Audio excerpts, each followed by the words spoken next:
understand the mystery. First take a look at the history. The words we use will give us clues. So join us now in Church Chatter.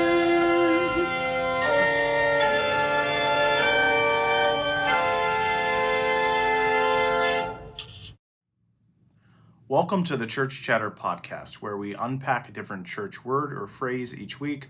I'm Dillon. I'm an ELCA Lutheran pastor. I'm Sam. I study religious linguistics, which is a fancy way to say language and culture.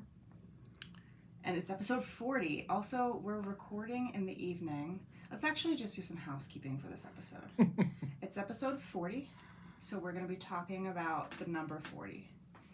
Oh, that kind of goes together. It is the evening, and I won't speak for Dillon. I'm not an evening person. We're both not evening people. We're morning people. We usually record in the morning or like early afternoon when our kids are napping. The week has gotten away from us. We go on vacation next week, so we're just tired and calm. Also, we're in the one room in our house that doesn't have air conditioning. So it's a little toasty. A little warm in here. A little toasty. So we're kind of calm and sleepy. It's nighttime and warm, but let me just put my hair up because I can't stand it. Okay, so 40. We're going to talk about the number 40 today. As always, let me light a candle. To make it more hot in here. Yes. But also, smelling it, like, grounds me. I light it before I write, before I do anything. What is it, lavender? Lilac?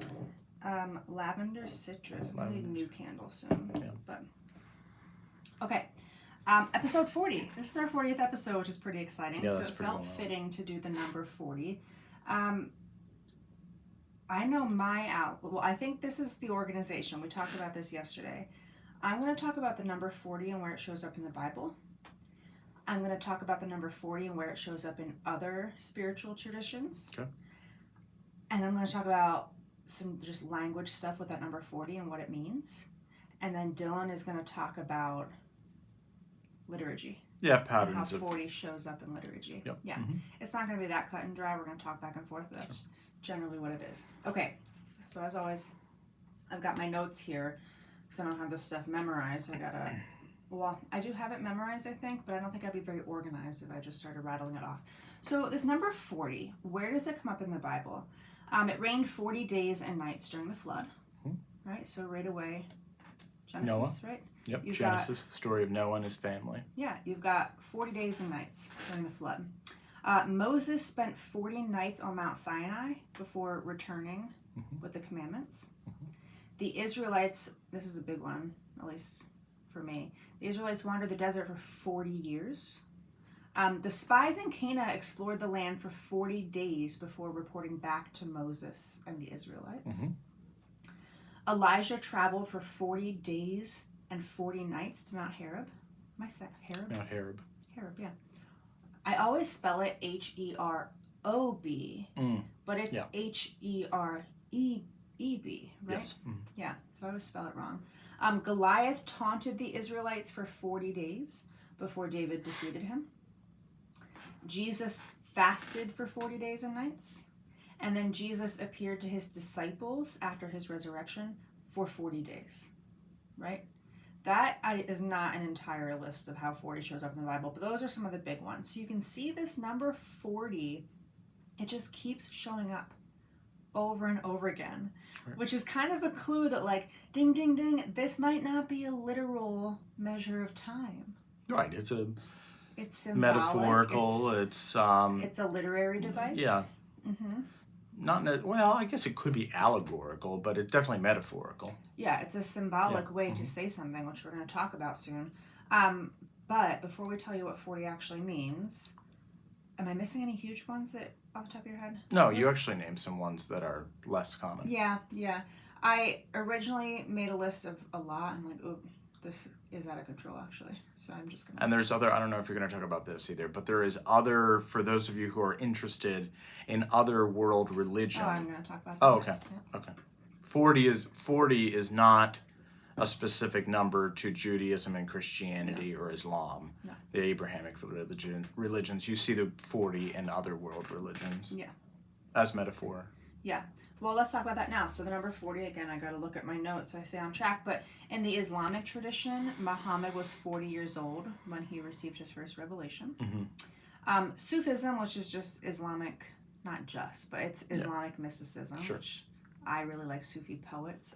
Rumi, if you're familiar with that, right? Hafiz, right. So Sufism, a period of 40 days is observed for spiritual retreat and purification in this tradition.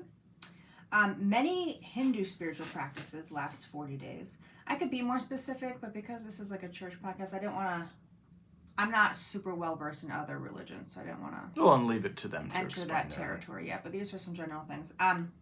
Here's a big one that I have written about and studied. Buddha meditated under a tree for 40 days before he is said to have reached enlightenment. Mm-hmm. And in the ancient Greek tradition, Pythagoras and his followers fasted and reflected for 40 days. And again, that is not a complete list. That is a short list, but those are some of the major ones, right? I shouldn't say major ones, but those are some of the more well-known ones. This number 40, again, these traditions dating back to the ancient world and beyond, and we just sometimes our post-enlightenment brains that are obsessed with linear time and literalism, we want it to be a literal telling of time.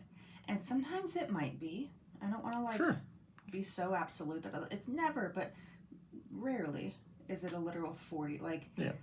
Could Jesus have survived not eating food for 40 days? You could. I Googled it. The human body, if you have access to plenty of water, you're going to be struggling, but you could survive for 40 days without food.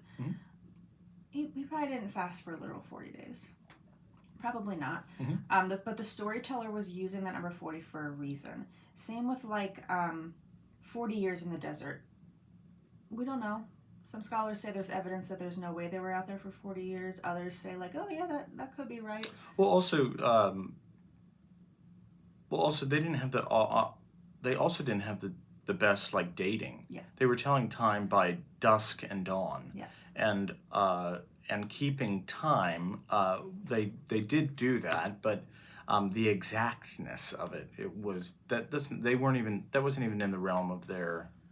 Right. I mean, reading thinking. And writing wasn't. I'm thinking about Jesus at least. 40 days he was fasting. Right. He didn't travel with a notebook and write down a tally every time the sun came out. Right. In the Jewish tradition, there were different seasons and months and things like that. So that it was kept. There was a calendar, but it wasn't like today necessarily. Right. It wasn't as rigid. Yeah. Well, the reason I share the Bible and then other traditions, just examples of 40, is to make the point that when we see something like the number 7, right? The number 7 shows up. When Jesus says you need to forgive 7 times 70, he's not just saying you need to forgive a lot. He's talking about the Jubilee. He's pointing to the Jubilee. That number 7 has, maybe we should do a whole episode on the number 7. I'll write that down. But the other big one is 3. Another big one is 3, right? So whenever we see these numbers, or really just anything showing up over and over again, that should be a clue there's a literary device in the works here. So what? What does this mean? So the word quarantine, which honestly in 2019, if you would have used the word quarantine around me, it felt like an otherworldly word. Feels kind of like piratey. It feels I'm piratey. Quarantined on a ship. Yes, yeah. And there's pirates. I don't know. Look at you, yeah. So quarantine comes from the word quarantina, which means 40 days, right? Core, like a quarter is a fourth of a dollar, right? So it comes from this word quarantina, which means 40 days. And people on ships who had disease were isolated to prevent the spread of disease for 40 days. That's where it comes from, right? So this, the root, I don't know if I want to say the root because this is a complicated root, but essentially this quarantine, this word 40 days, this length of time especially, you see it's used One time it's used, Muhammad was 40 years old. That's kind of a measure of time, but it's Sure. not. You know what I mean? Yeah. But it's all about measures of time. They're not talking about 40 lambs. They're talking about 40 days, 40 years, 40 nights, that kind of thing. So these people would isolate. So Yeah. this word 40 is used as a symbol of a period of isolation or trial, right? That's the big thing. So you think about people who have disease on a ship and they have to isolate for 40 days. It's called quarantine, right? So it's because we have to isolate just like we all did in 2020 to, I don't even know when it really ended, but we all quarantined. We had to isolate. It was a time of trial. So think about Lent, which I don't want to steal your thunder, so you can talk about that. But I think about like rehab. People go to rehab and they isolate, right? So, and you even see not just 40, but patterns of 4. Yeah. So like Advent, well, I'll talk about this more, but like Advent isn't 40 days, but it is 4 weeks. Yeah. And there is a correlation between the 40 and the 4 and the 4 weeks of Advent. And so those aren't separated. Yeah, well, the big point that I want to make, this is all really simple, but nobody really talks about it, is when you see the number 40, a ding, ding, ding should go off. In ancient, not even always ancient, but generally speaking, in ancient spiritual literature, when you see the number 40. And in cosmology, an understanding of the cosmos. Yeah. It is not always a literal measurement of time, but it's pointing to, it signifies a time of trial before transformation.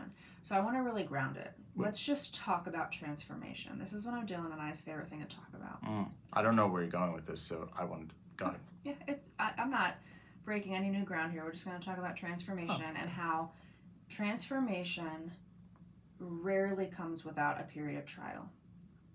Meaning, just ask anybody about a time when they were most changed.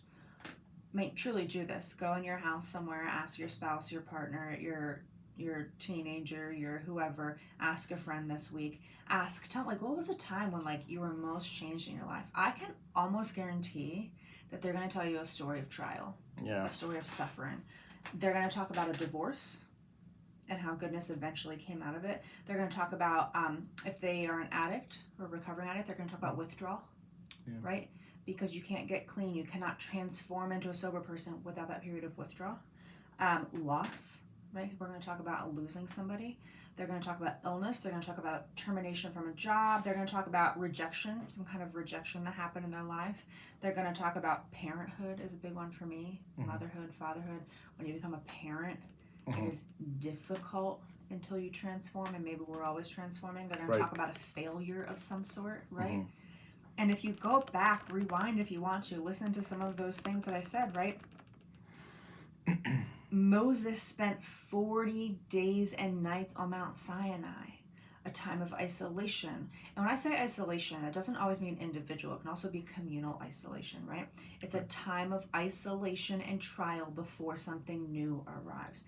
The new commandments arrived, and the Israelites had a new way to move forward, a new... And well, they got the commandments, and then they journeyed. Yeah, and then transformation came. Let's pick another one at random. The 40 years in the desert is like a really obvious one. Before they arrived to new land, it was a time of trial and isolation for their community, right? Yeah, there's this parallel between Moses getting the 10 Commandments on Mount Sinai by God and then taking them down, and obviously he destroyed the first, and then there was a second one, but Moses goes up to Mount Sinai, has an encounter with God, and God gives the 10 Commandments to Moses. Moses comes down, and then they journey into the 40 years in the wilderness and the desert, and there's transformation, and they become something different. There's a parallel from the Hebrew scriptures, and then you see a similar thing happen in the historic life of Jesus, in which God says, well, let me start it with this. Jesus goes to John the Baptist and he's bathed in the waters and he is baptized. And when he comes out of the waters, God says, "This is the one whom you should listen to and follow." And from there, from immediately after Jesus' baptism in the Jordan River with John the Baptist, and God gives this revelation to follow Jesus, what does he do? He goes 40 days in the wilderness and he fasts and he prays before he does any type of public ministry in order for people to be transformed. Right. So you have these two parallels, Moses and the law with the Israelites, Jesus and the law of love. Yeah. And so the parallel, and they all have 40 years, 40 days. Yeah. And I hate to crush people who really cling to the literalism of the story. If you need to picture it as 40 days, go for it. But I am here to tell you, it was likely not a literal 40 days. Well, and even if it was, I don't necessarily believe that it was, but even if it was a historic 40 years, a historic 40 days, it's still more than that. It's not just that. Right. You can't just believe that. Yeah. There's a greater truth to that.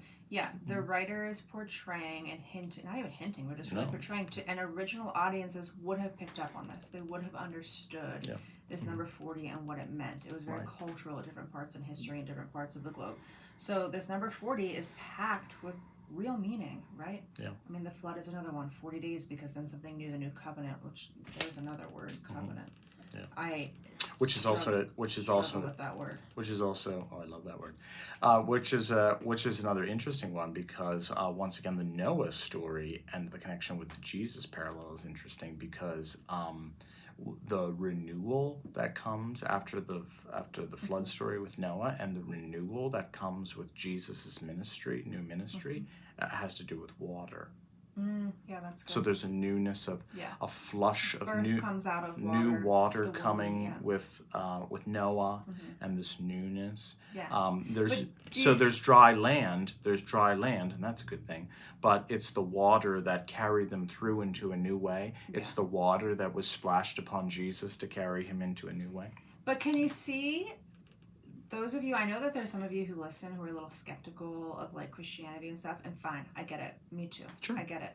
But can you see how interesting, especially if you're a literary nerd like Dillon and I, but can you see how there's more than just reading it and being it's a checkbox and this is what we should and shouldn't do, where it's no, it's actually deeply transformative, especially if we can start to see that the Buddha meditated under a tree for 40 years to reach enlightenment.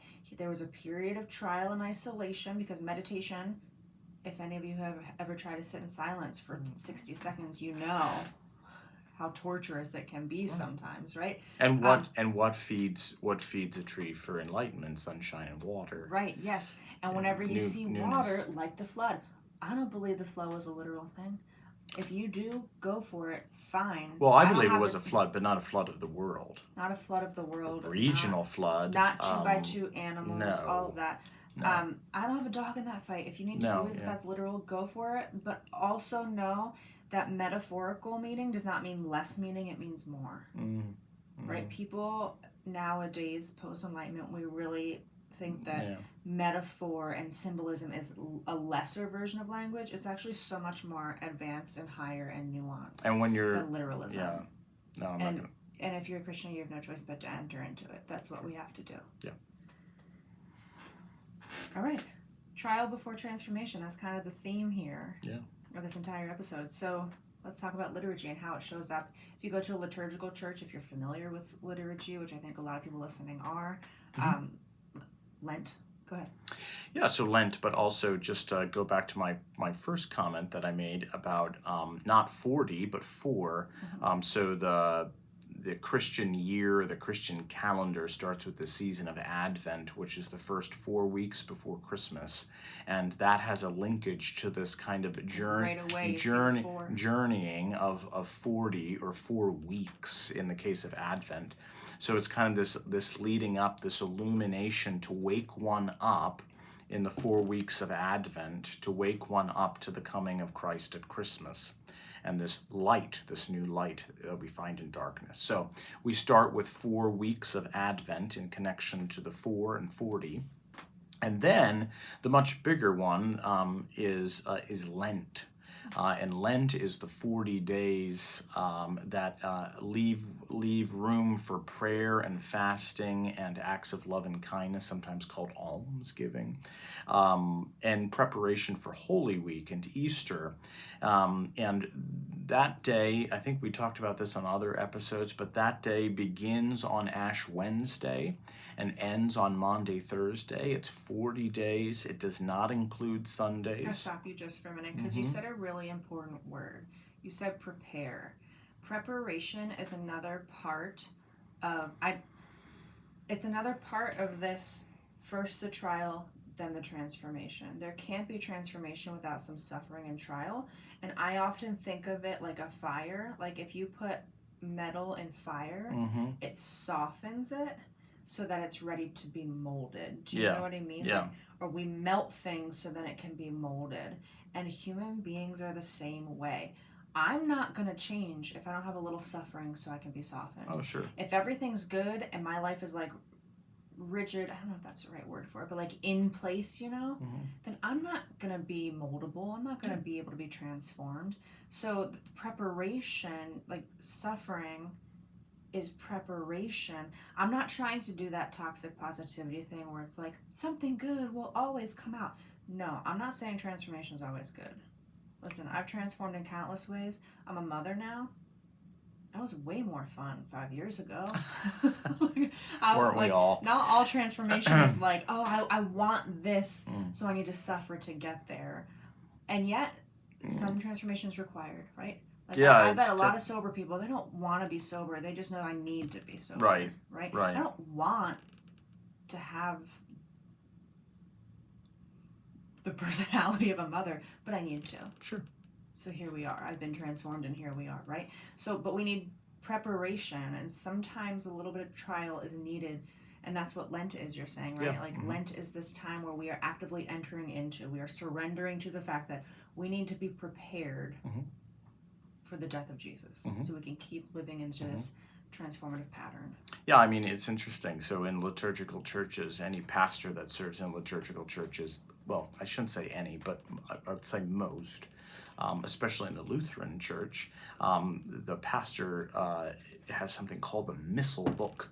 And it's a big book filled with prayers for pastors and other special prayers that usually aren't in the bulletin that the pastor is invited to proclaim. And in the Missal Book, when you open it up, sometimes it's like an actual big book. Like I have an actual big book called the Missal Book. I don't use that anymore. We're able to print things now, and I can put it in between my bulletins. So I have the Missal papers, they're called. The interesting thing about that is that when you open to Advent, the 4 weeks of Advent, and you open to the 40 days of Lent, when the pastor in the beginning sees this introduction things, it says the preparatory seasons. Yeah. And it kind of right off the bat, it reminds the pastor that Advent and Lent are the preparatory seasons. Yeah. If you hear screaming in the background, it's our children trying to get to sleep. But they like to play. And we love them dearly. Yeah. So Lent, 40 days of Lent, again, Ash Wednesday, starting on Ash Wednesday, ending on Maundy, Thursday. Some traditions will take it up until Holy Saturday, and they parcel that out, that it's still a 40 days. It varies, but okay, I want to tell a really quick story. It's not even my own story, but the author Liz Gilbert, who we both really enjoy, she told this story once where I might get some of these details wrong, but she's never going to see this, so it's fine. But she may. I think her wife died. So she got divorced. Her wife slipped back into addiction while she was dying of cancer, and then her wife died.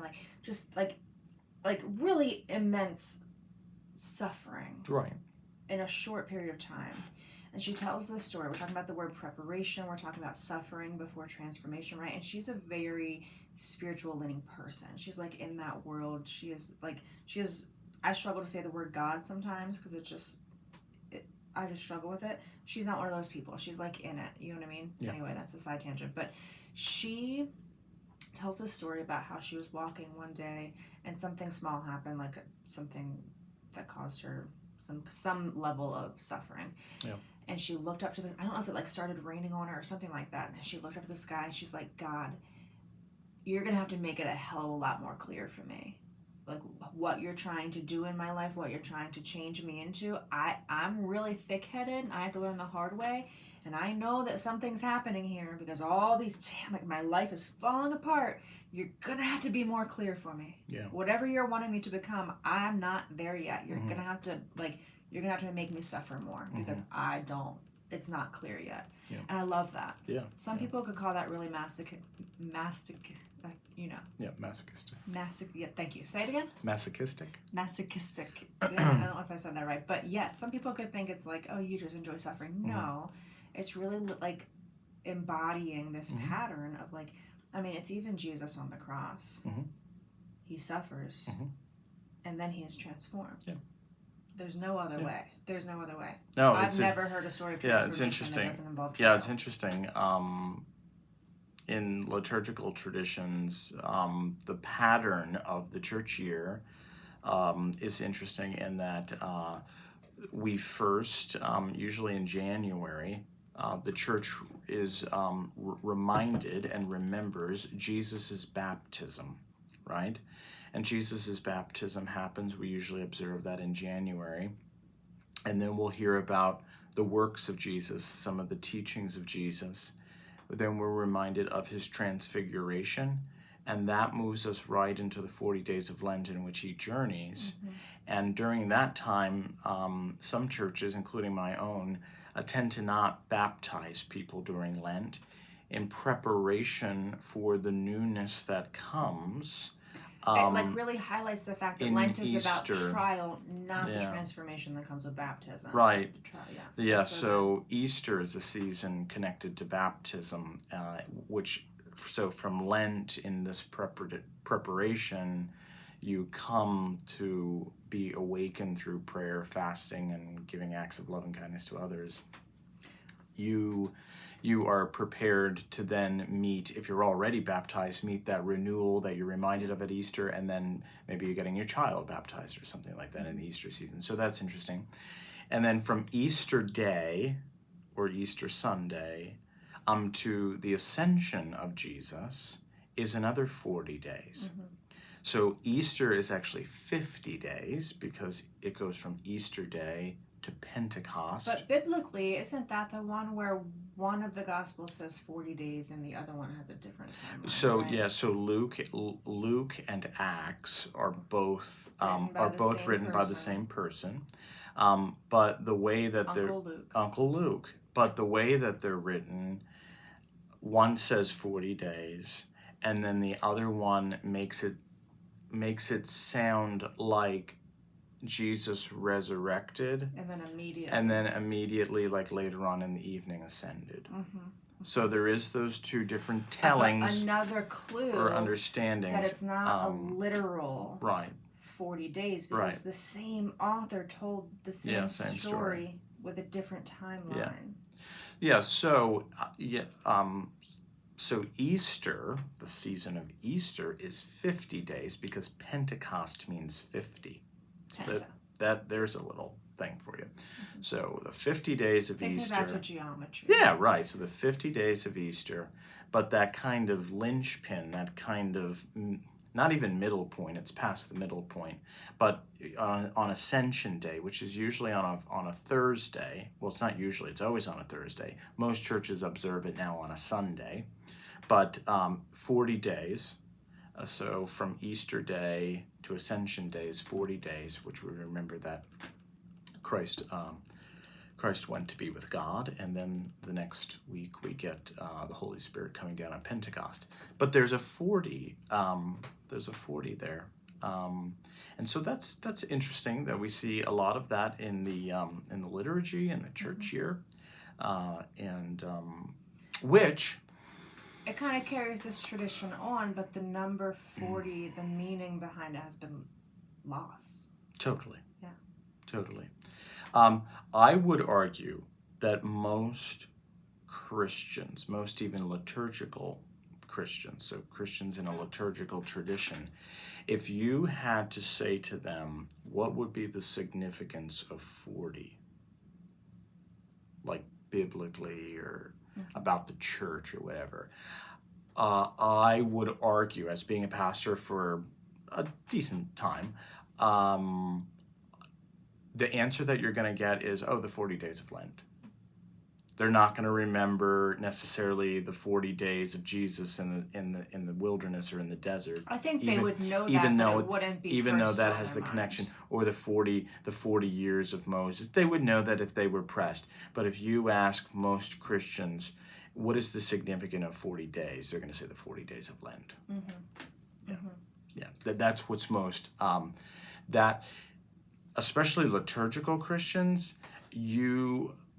they are going to be a lot more up on their church literacy because of the liturgy than they are their biblical literacy. Yeah. And that has pros and cons, but they would know the 40 days of Lent. Biblical literacy is not the end-all be-all of Christianity. No. It is not superior to liturgy. Right. There are a lot of ways to live into the story. It's one of the many ways of understanding, and it's very important. But it's one of many. Yeah. So I have a really quick story. Yeah. I have been looking up on Instagram bean recipes. Oh. Yeah. Because I am into beans, like black beans, chickpeas, all this stuff, and making, as you know, like bean burgers and bean dips, whatever, all which of it. are very good, by the way. And my algorithms have quickly taken me to the world of Instagram that is all about veganism because I'm eating beans. And from there, it has gotten me to fasting. Like, it's starting to show me some fasting things.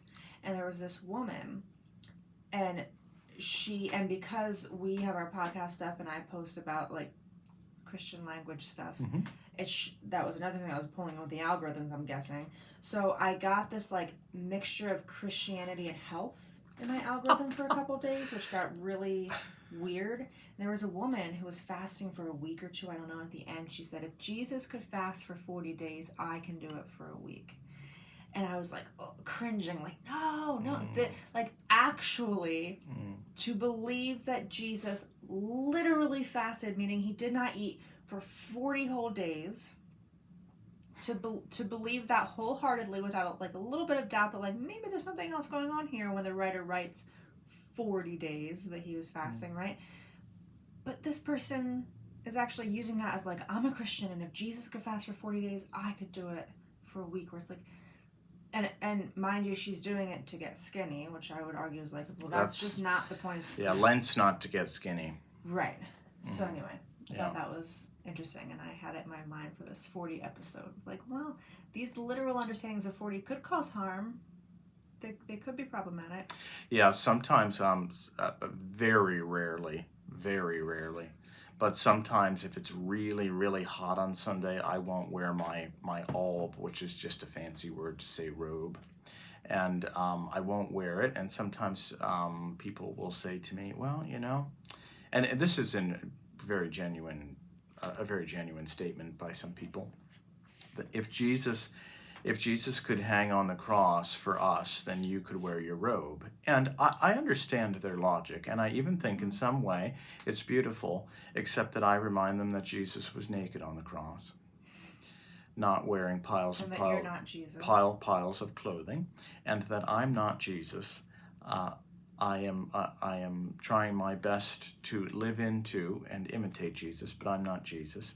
And so there is there's kind of that, well, if Jesus could do it for 40 days, then I can do it for... There's these things, and imitating Jesus is not the same as being Jesus. Well, and we're kind of touching on another word that we will do a whole episode on, but this word martyr, Christianity really brought on this martyr complex, this like, I must take up my own cross, to the point where Christianity has become a lot more about suffering, which is part of the human experience, but it's become a lot more about suffering than about joy. But joy is also a part of the human experience, and if you're interested in I mean, martyrdom is a huge through line through early Christianity, which is very interesting. And if you're very important. Yes. I actually find that fascinating. It is fascinating. Not because If you are interested in this, there's a book, I've mentioned it many times before, it's called After Jesus, Before Christianity, and it's about that time period. I'm thinking like Perpetua and those Felicity. So Felix. It's about that time period after Jesus died, but before Constantine, whenever Christianity became and these people, real thing, but formalized. And those people, those martyrs, were, I mean, heavily looked up to. Yes. Well, I think, have you covered all of your major things? Because I want to make the... let me see. You have a little bit more now. All right, well, I'm going to say something. So, Go ahead. I think, I just want to be really clear about this episode, because we're talking about like, oh, you must suffer to be changed. And I deeply believe that. I would love, there's a book that I bought, and I skimmed it. You have it. You took it to Rome. I never got it back. On God and Humor. You have that book of mine. I want that back because I haven't read it yet. Yeah. I don't know where that is. I hope it's not in Rome. Anyway, we're gonna find that because I would like. Someone to read might be reading that book in our. English. I probably have it somewhere. You have it somewhere. I'll I'd have like to read it. I'll scour my shelves. I do feel like. Let's talk about martyr just for a brief moment because I don't want people leaving this episode being like, I have to suffer in order to change. Yeah. Transformation involves joy. I mean, just to go back to motherhood, right? It's not all like, oh, I can't go have fun anymore. It's also like this deep, profound joy. And I feel like Christianity needs a reclaiming of Christian joy. Of like, people in the early days of Jesus following communities before Christianity became formalized, they gathered and they celebrated too. Particularly, they shared meals and they laughed. Particularly, this is not a particularly in the Gentile Greek church. Yes. That was a huge. The idea of holy humor. Yes. And especially in the spring, in the Easter season, in connection to Jesus overcoming death and new life. I just think there needs to be a reclaiming. A lot of joy. And I want to talk about the word martyr quick because this whole episode we're talking about transformation and like suffering and martyrdom gets brought up.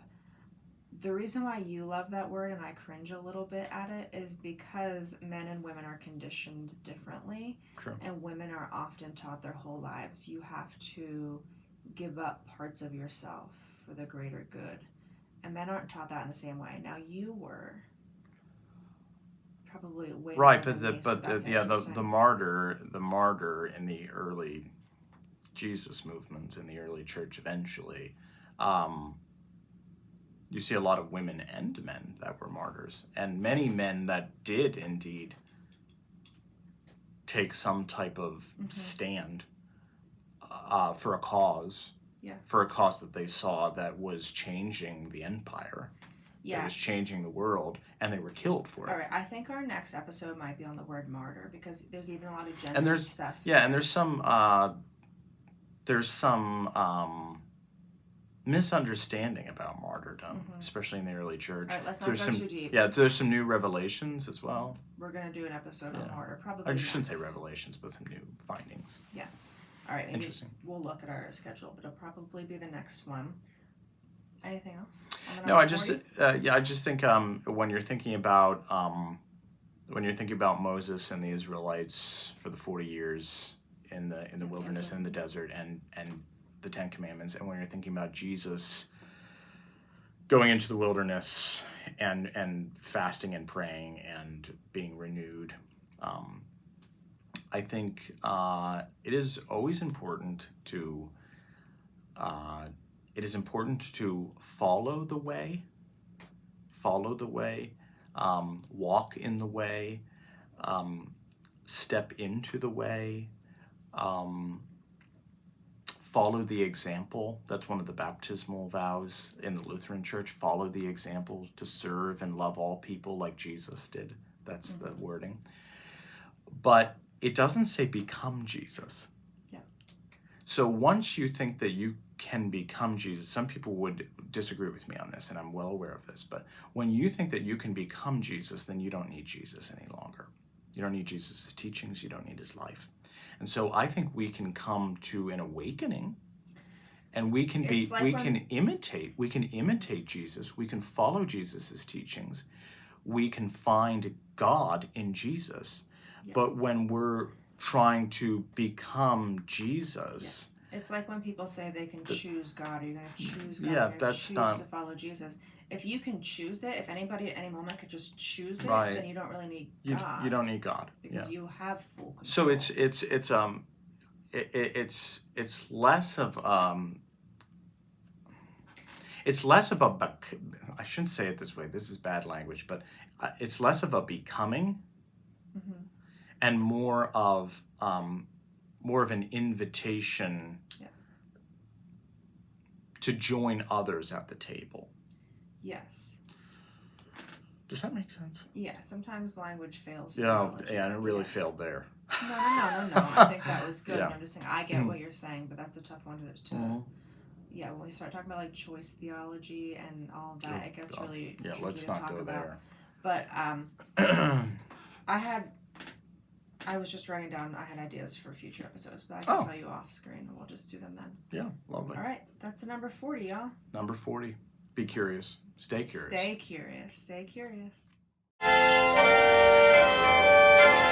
To understand love.